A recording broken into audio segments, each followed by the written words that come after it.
Golly, that's good. I cracked myself up. I still haven't found my first Blanton's. That's different. I really like that. They're like together, like peas and carrots. That's funny. Sometimes accidents are good things. Peychauds or Peychauds or Peychaud. This is not what I expected.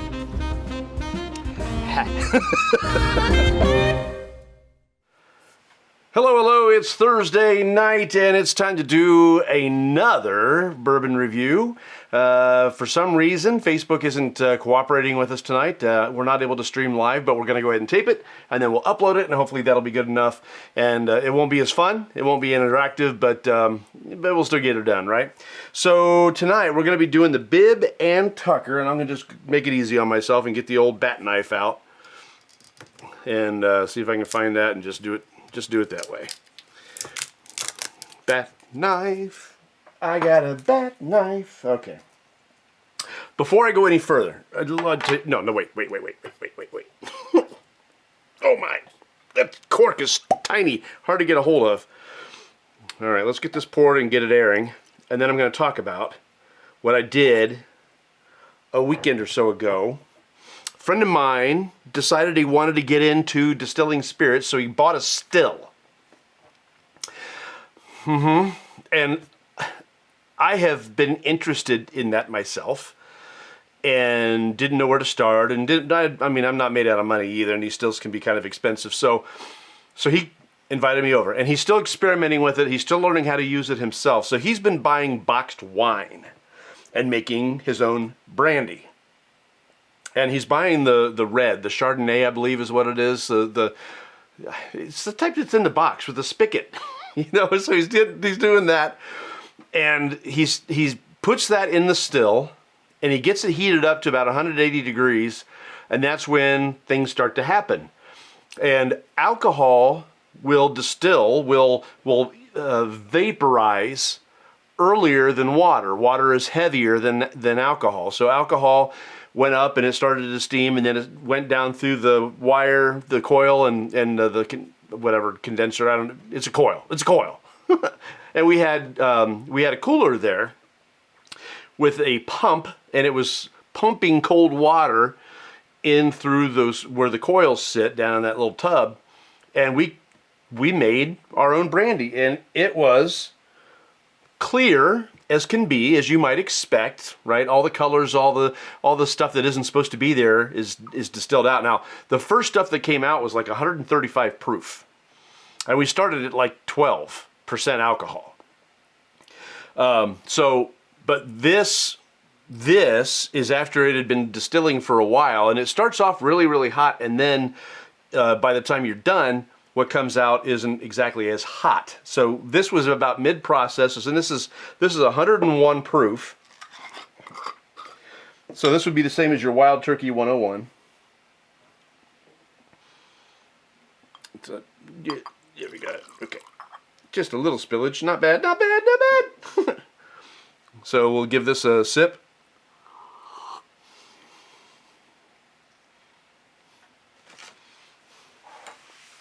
Still got that taste of wine, but this would be like wine white dog if you wanted to take wine and turn it into whiskey, or turn it into, you know, high grain alcohol, high proof alcohol. So anyhow, all we would need to do is color this, and we could call it a brandy, even at 101 proof. This is actually pretty good. It still has the wine taste to it.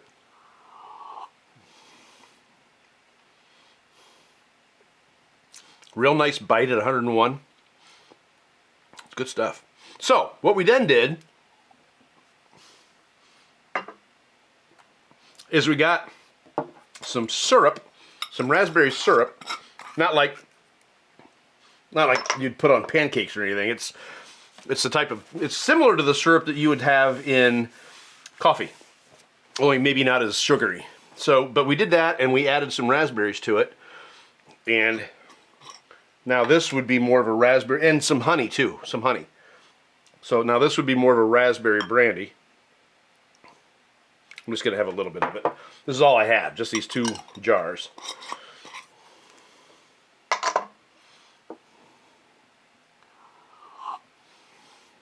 And that's distilled down to 90 proof. Or it's proofed down to 90 proof. Let's put it that way. I'm not sure that the fruit that went in it, we put fresh raspberries in it. I'm not sure that they really add anything to it. I didn't detect any flavor changes once the fruit was added in. It's been in there for 2 weeks now. It's just tasty the way it is. It's very good. And the honey that we used is not pasteurized honey. It's fresh honey. Right out of the hive. So good stuff. I just wanted to share that with you because it was fun. I learned a lot, and now I want one. Now I want a still. But I found something else out about this that's kind of fun. And you know, I grew up watching MASH, right? And Hawkeye and Pierce, or Hawkeye Pierce and BJ Honeycutt and whatnot. They had a still in the swamp in their tent that they slept in. And what I found, what they did in the show was they had a little spigot and they were able to turn it on. It came right out of the coils and went into the glass. That is not how it works. There's really not a way to do that. But it was interesting for the show, and they had to solve a problem with how to serve their special gin that they made there. And you know, but some of it was accurate in that when they poured it, when they got it out of the spigot, which was not accurate. And people would try it and they might go, well, if it's the first of the distillate, then yeah, it may be a little on the strong side. So anyway, it was pretty neat to take part in that experiment. Now, let's get into Bib Tucker. We are in the series of bottles that I expect to suck. The first one was the Derringer, and it did indeed suck, but it was still better than the Caribou Crossing. Then we did the Fighting Cock, and that was actually pretty decent. I was surprised at how much I liked it. This is the Bib Tucker. This is the small batch, the 6-year. The original Bib Tucker that came out, it didn't have the 6-year age statement on it, and the original one actually was aged for closer to 7.5 years. But then they started doing the 6-year, and then everything after that was 6-year until they started getting into better bottles. And then from this point forward, well, that point forward, everything is going to have, that's the 6-year, is going to have the 6-year age statement on it. So this is a $50 bottle, $49.99. It's 92 proof. Back in 2014, it was put out by 35 Maple Street Spirits, part of the Three Badge Beverage Company, which was based out of Sonoma, California. Bib Tucker's name harkens to a time when the term signifies donning your snazziest attire. Dressing up to the nines, right? So if you're Bib Tucker, you're, I guess, dressed nicely. The whiskey aims for that kind of quality effort as well, and we will judge it accordingly. In 2017, Deutsch Family Wine and Spirits acquired it as part of its goal to add more whiskeys to its brand family. According to Bib Tucker on Deutsch's website, this Tennessee whiskey is double distilled using an extended column still followed by an old-fashioned pot still. Antique, as a matter of fact, pot still. It's non-chill filtered, which I like the sound of that. Aged in #1 charred American white oak barrels for at least 6 years. Mash bill 70% corn, 26% rye. This is a high rye. And 4% malted barley. OHLQ says this 6-year-old bourbon has nose of antiques. I don't like the way that sounds. I think of old people and how they smell. Like either soft mothballs or sour milk. I don't like that. I don't like the way they describe that at all. New saddle leather, chamomile soaked butterscotch, and warm cinnamon kissed cedar. You have never heard me talk like that. I won't. Except for repeating the inanity that they say. Breaking bourbon. Now, before I get to this, when I first tried this, it's been 4 years ago maybe, I was told that either I would like it or that I would hate it. There's no love it in there. Either I would like it or I would hate it. Now, Breaking Bourbon says for a seasoned bourbon drinker, Bib Tucker is either going to be sort of like it or hate it a lot bourbon. So it seems to be one of those thoughts that run the gamut of who's going to be saying it. So Bib Tucker, let's give it a shot. We'll give it the test here. Nose is a little astringent. Not real strong nose, and that's a decent pour.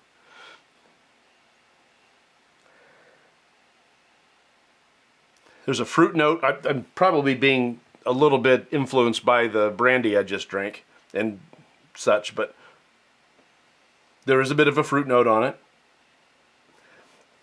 They're saying nose of antique. New saddle leather. The chamomile soaked butterscotch, which is that a thing?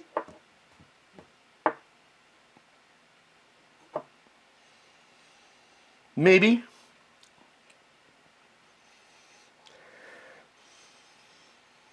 I have to search for butterscotch. I can find it, but I gotta really look for it. And then they're also saying warm cinnamon kissed cedar. Stupid. There's some cinnamon on it. I'm not... if I look for it, I can find some cedar. Which... I don't think that's a note that I necessarily want in bourbon.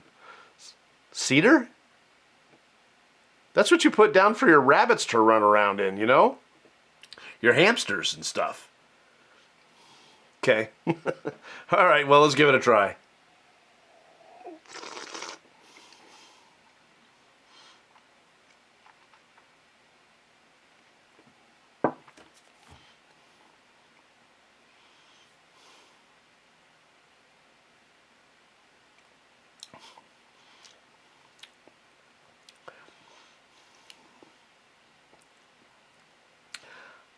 I probably shouldn't have tried the brandy first, because I will tell you, I got nothing.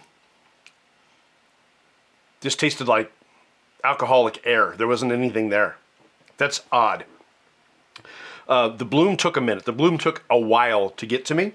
And then finally when it hit strong. It went like, I don't really think I want to. Okay!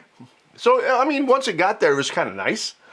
Again, I'm coming off that 101, that brandy we made. So this is going to be a lower proof, and it doesn't hit quite as hard. But what surprised me is I got zero flavor out of that whatsoever. I mean, the brandy might have tainted my palate a little bit, and I don't have anything down here to change that. So all I can do is keep drinking and hoping that it shows up.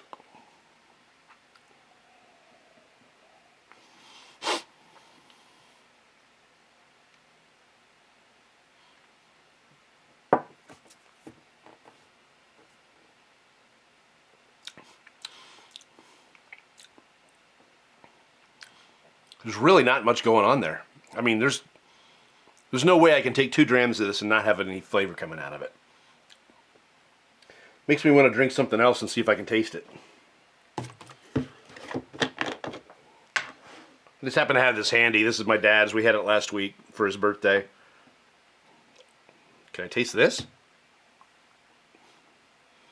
Mm-hmm.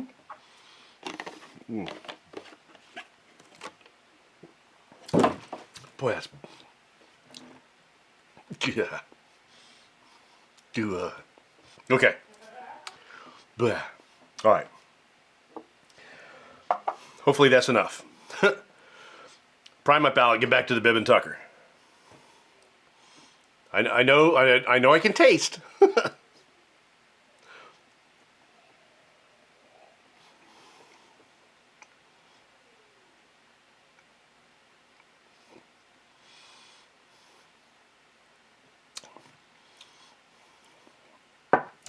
That has almost no flavor at all. I can't explain it. That doesn't make any sense at all. I'm not picking anything up on that. I would say that it could be my sinuses, you know, but I could taste the other stuff.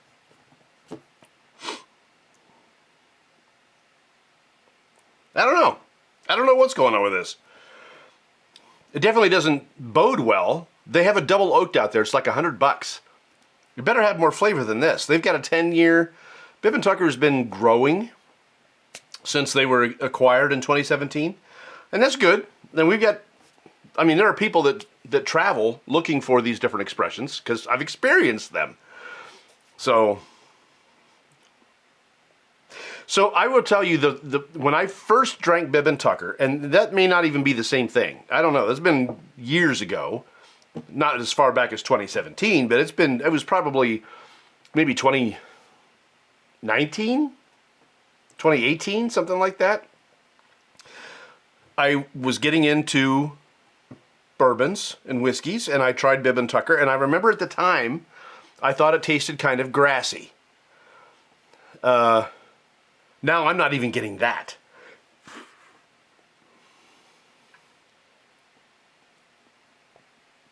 I'm going to take a little sip and put it on the tip of my tongue and see if I get anything.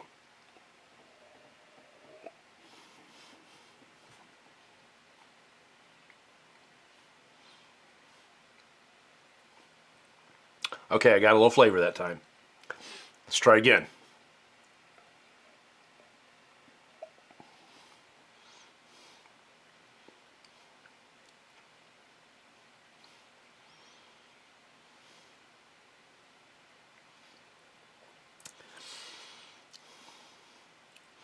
Yeah, this is just the weirdest thing.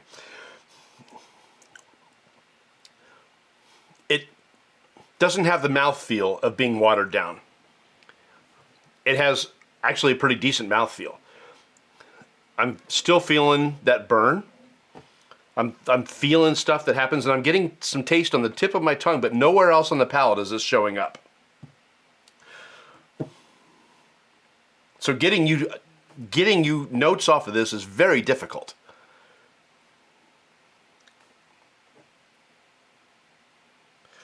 Let me swish it, see if I can open it up a little bit. I don't. You'd think that the 5 minutes it took me to start sipping on this would be enough, but shoot. It's got a finish to it. I'm getting a little bit on a finish, but even that's timid. I can tell it's there. I can't pull out any notes.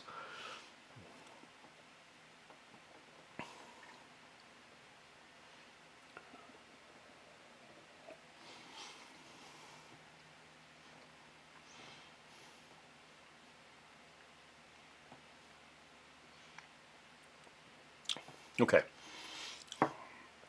There I got some. That grassiness that I remember is still there a little bit. It's not as bad as I remember it. It's a high rye, so having that high grass is potentially important. This is a Tennessee whiskey, but I'm hearing that some of it is sourced out of Indiana. I don't know if I have that written down. No, I think I erased it. So some of the rye was sourced from Indiana. The company is Bib Tucker. The distillery is undisclosed, and it sounds like there could be multiple distilleries, but they are made up mainly of Indiana ryes.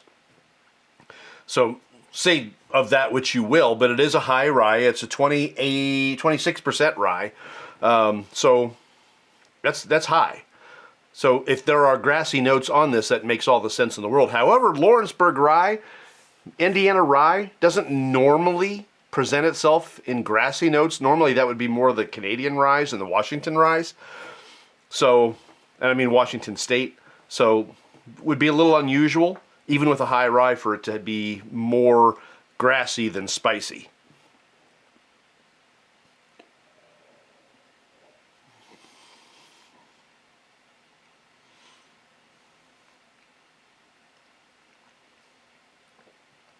I have to taste everything on the tip of my tongue. I can't, if I pull it back, I can't get anything out of it. But there are some nice cinnamons to it. That rye's got a nice, it's a little more grassy, but it's got a nice spice to it. But ultimately, this just doesn't have much flavor. That's too bad. All right, let's see if we can open it up a little bit with a little water.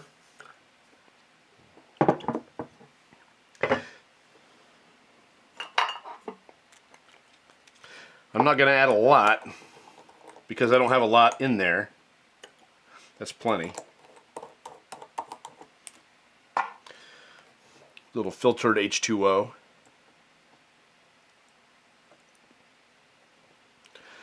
Let's hope it opens up.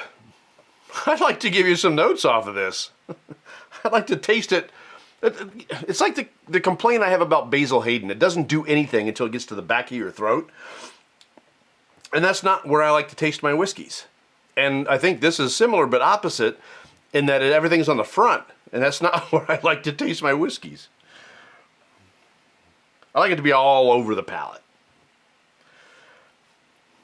All right, so this is with a little water on it.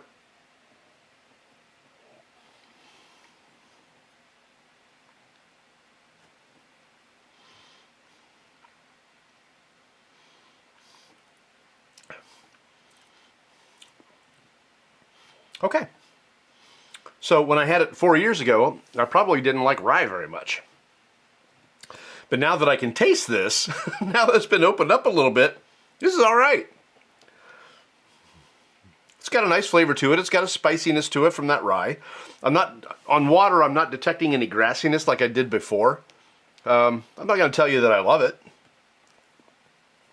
I would have liked to have been able to taste it neat, but it had to open up with a little water before I could. All right.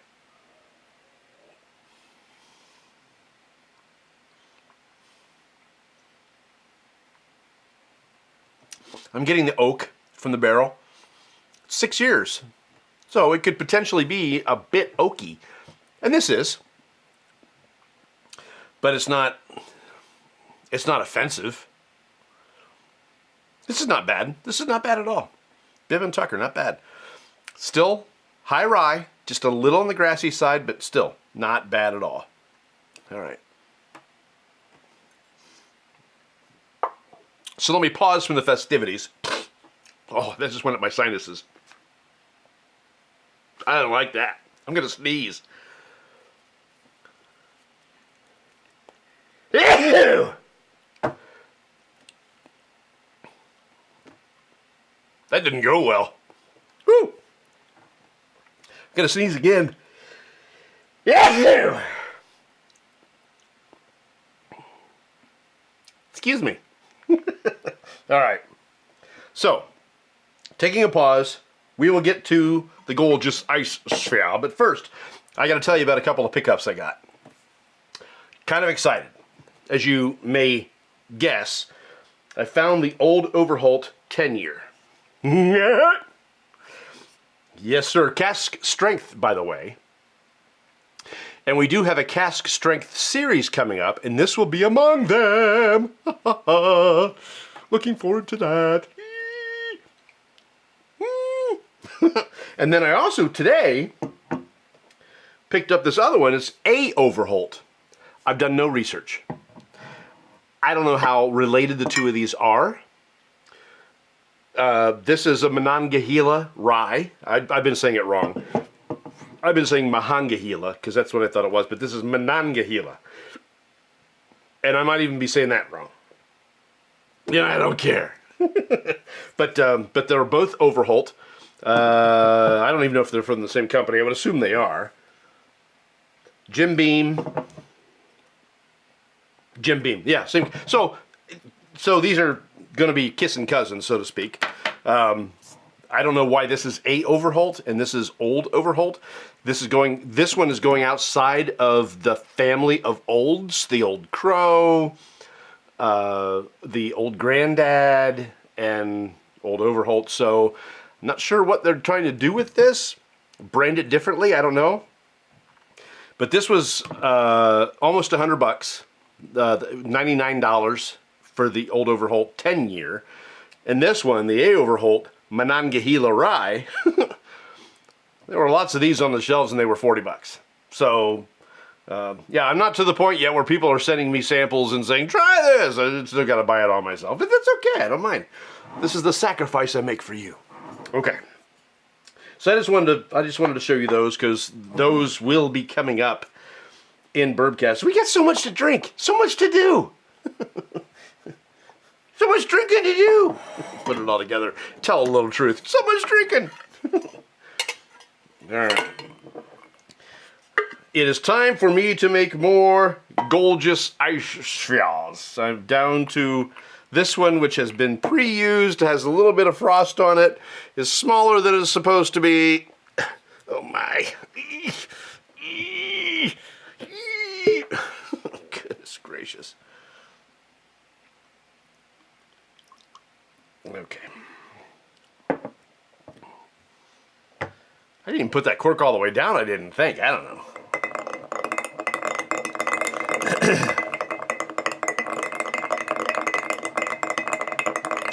I'm sorry we couldn't be live. I'm sorry. I'm sorry. I don't know what's going on. I got to check it all out, find out what's happening. I'm sad. But only a little bit. I like doing this live. I like the interaction. I like talking to people. I like answering questions. It's fun. And not doing it live? I miss you guys. I miss you folks. We'll get it figured out. We'll find out what's going on and why it didn't work. YouTubers are used to this. YouTubers don't get it live. YouTubers get Memorex, right? They get. We do it live on Facebook, and then YouTube gets the edited version, which sometimes we take out stupid stuff like sneezing. Yeah. So we take that stuff out and we add music to the end, and there's just some things that we do that we can't do here as easily. So maybe it'll be alright. Alright, so the Bib Tucker on ice.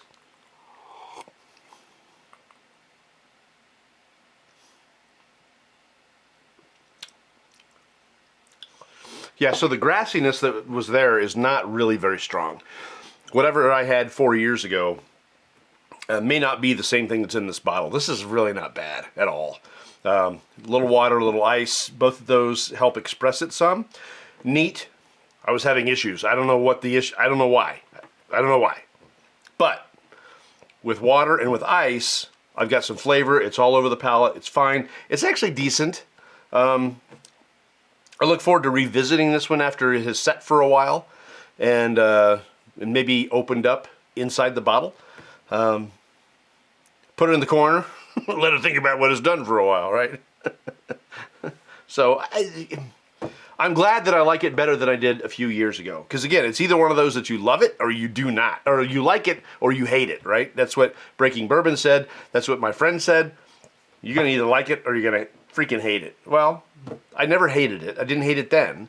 And I don't hate it now. I just have trouble tasting it. And I'm going to test that theory. Get the Glencairn back out. And pour just a little bit.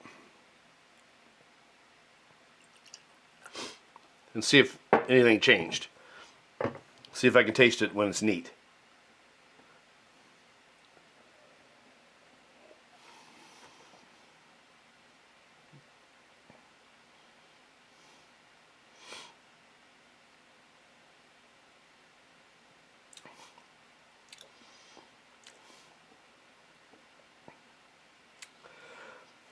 There's a little there.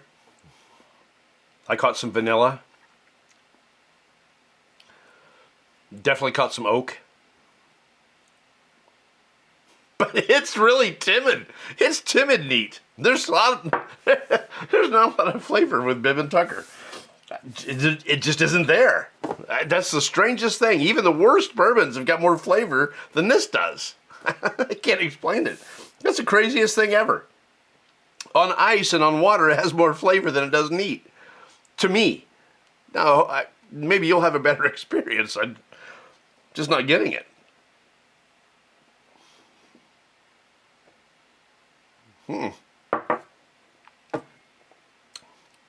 Nope. All right, so next week we're going to wrap up the series of bottles that I expect to suck. And it's going to kick us off into a new series. And well, best way to do it is to show it to you, and that's this is the benchmark 8. The 8 year, what is it, 8? Old number 8. It's not an 8 year. There's no way this is an 8 year. Come on. This might be a 2 year, but Anyway, so next week we're going to wrap up our series of bottles that might suck with the Benchmark 8. Now, again, in full disclosure, I've had the Benchmark 8 before. I don't remember the experience other than it being rather thin on the mouthfeel. It's Buffalo Trace juice, so it's probably not going to be horrible, but will I like it because of the mouthfeel? I don't know. We'll find out. But this is going to lead us into the Benchmark series. We have all of them, and we're going to go through all of them and tell you what we think of Benchmark and is it a good buy. And we might even bring out some of the old Buffalo Trace stuff and do a comparison. We'll have to see. I got to do some research and find out which bottles are, which bottles from Buffalo Trace are a fair comparison to the Benchmark. Benchmark, I think, this is a guess. This is a surmise, which means guess. Just a hoity-toity way to say guess. But anyway, so I surmise that this was an answer to not having enough Buffalo Trace, Eagle Rare, E.H. Taylor, Stag, all the way down the line. They're not seeing that in stores, so they put this out. And, I mean, this has got quite a line. There's 6 bottles in this line. So they put this out to appease Buffalo Trace fans. I don't know that for a fact. I'm throwing that out there as scuttlebutt. Speculation. Word of the day. It's fun. Look them up. Anyway, so this is what's going to be next week as we wrap out the bottles that absolutely might suck series on Beautiful Bourbon. You can check us out on Instagram. I don't do it very much because it's boring. Beautiful Bourbon. Facebook, of course, you know. We do have a website that I never touch, but that somebody is trying like crazy to hack it. Hundreds of attempts since the first of the year to hack beautifulbourbon.com. Why? I don't. Anyway, we'll see you next week. Thank you so much for watching. Take care of yourselves and each other, and bye.